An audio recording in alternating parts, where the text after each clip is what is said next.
Good morning, Central Florida. My name is Tom Olsen. The name of the show is Olsen on Law every Saturday between 11 and noon right here on WDBO.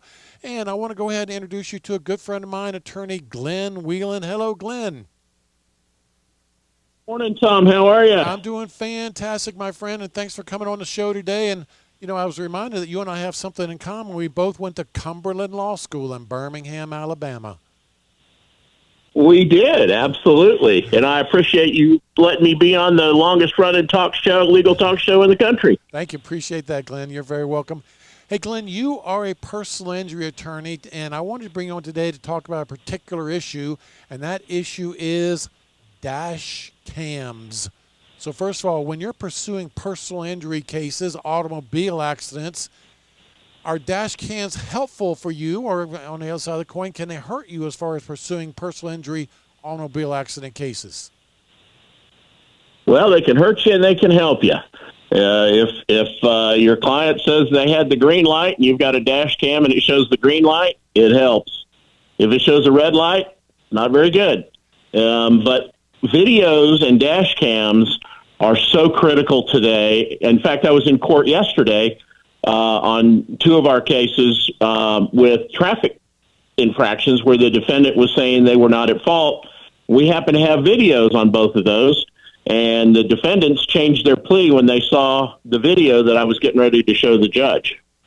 So it is very helpful. Who was suing who in that case? Well, we represented the person that was injured in the accident, Okay, gotcha. and the person that caused the accident was at court fighting the ticket that they had gotten, trying to say they were not at fault. All right. So when their lawyer saw the video and the person saw the video, they came up and said, I think we're going to change our plea.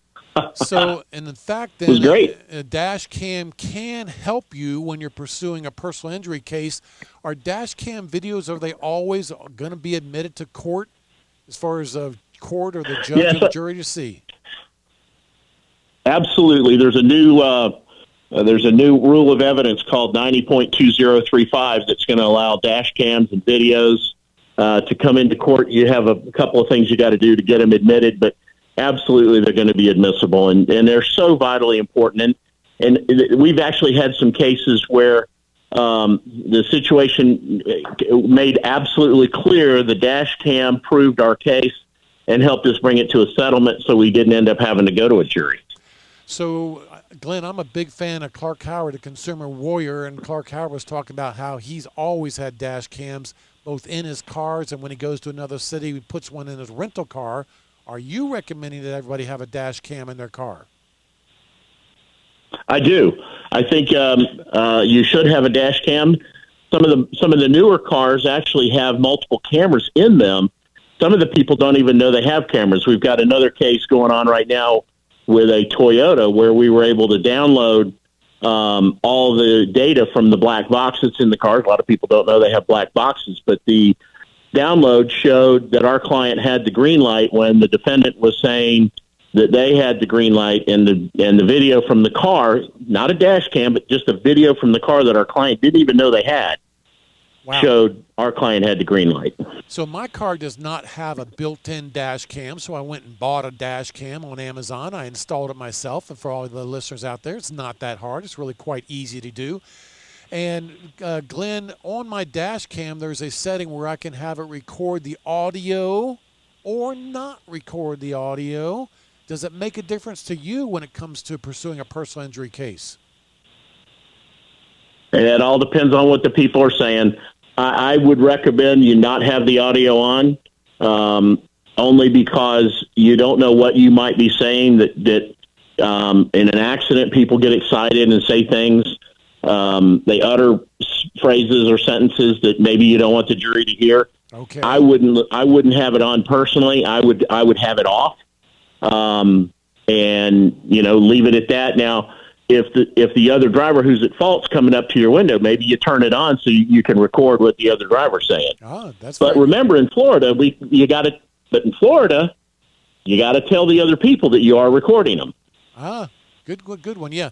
Hey, Glenn, when I put the dash cam in my car, just for the other listeners to know, I had to play around with it a good bit to make sure the camera was pointed correctly so that the red light showed all the way through the intersection. First time I did it, it didn't show the red light, the camera, the stoplight. So it does take some adjustment to get it just right.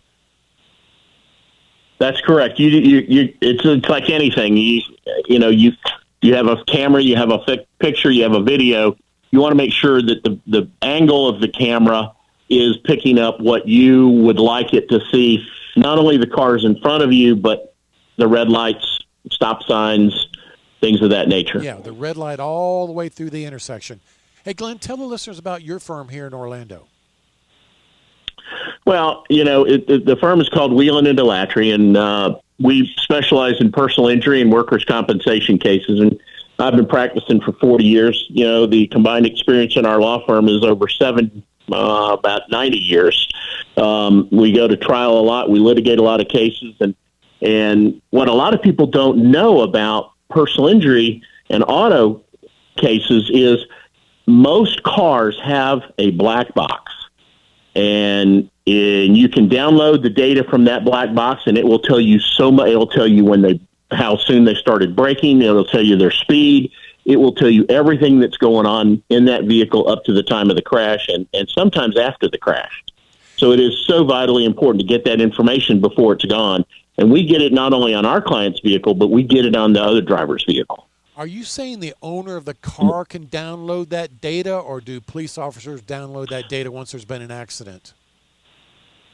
Police officers don't. We hire experts to go out and do it. They have specialized equipment to download the data. Auto mechanics use the same kind of system when they are checking to see what's wrong with your car. These computers in these cars are amazing as to what they tell you.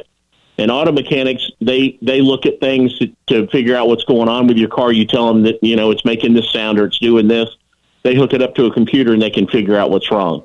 Glenn, so it's very, very important. I was just made aware of the black box a couple days ago because I was reading an article in a newspaper about a gentleman who was charged with vehicular homicide. He killed 3 people on a 2-lane road. And so I didn't know it, but they talked about the black box, talked about exactly how fast he was going, how much braking he did before he hit these people's car. And it'll tell you if the headlights are on. It'll tell you if the turn signal's on. It'll tell you if the radio's on. And if you're using Bluetooth with your phone, it'll even tell you if the phone was operational. Ah, interesting. Hey, Glenn, tell the listeners how they can reach you, by the way. They can reach us by calling our office at 407-841-7699, or they can email me at Glen, Glen, at wdjustice.com. Hey, folks, this has been attorney Glen Wieland in Orlando. Glenn, thanks for being our guest on the Olsen on Law radio show. Thank you very much, and thank you for being a good part of Central Florida for so many years and giving out great advice to people in our community. You do a great service for these people. Thank you very much. My pleasure, Glenn. Thank you so much.